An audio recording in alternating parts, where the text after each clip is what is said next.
In this video, you will learn how to solder professionally. Let's go.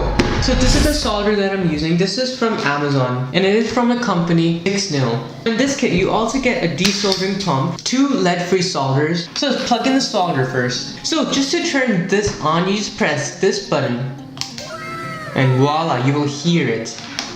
Do you hear it?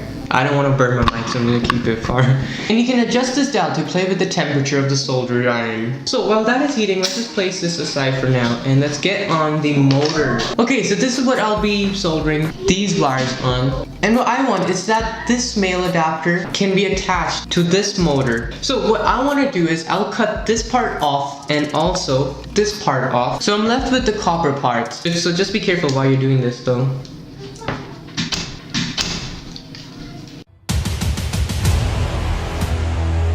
And now what you can do is you can slowly strip off the wire like this. And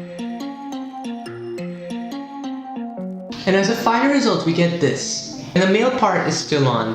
Now here comes the best part where we try to solder it together. Okay, how are we gonna hold this first? It's pretty simple. So there's no correct or the wrong way of holding this iron. How I hold it is pretty much like a pencil, like this, but don't write with it though. I curve my finger with the pressure on top. And then I try to get this long edge to it, as doing this helps to lower this down. So remember, before you do anything, just remember that the ground or wherever you're working is protected, as I do not want to ruin this. What you're gonna do is you're gonna hold this just like where you can place it like that. If you do not have any other resource, there you go, just like that. Just make sure that the copper place is touching it.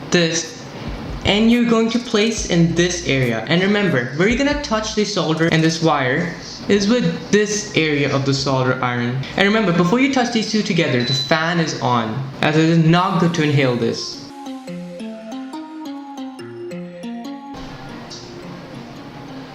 And you can push this into the solder so that it will melt into the area where you want to apply it. There you go, I did it. One done. Now time for the second. Just place it on top on the area where you want to connect them and just push in the solder into the wire.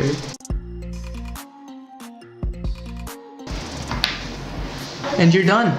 Now I just want to give it a little more because I feel like it might get out. But remember not to apply too much, as it will be easy for it to break off after. And there you have it. You have a DC motor properly soldered.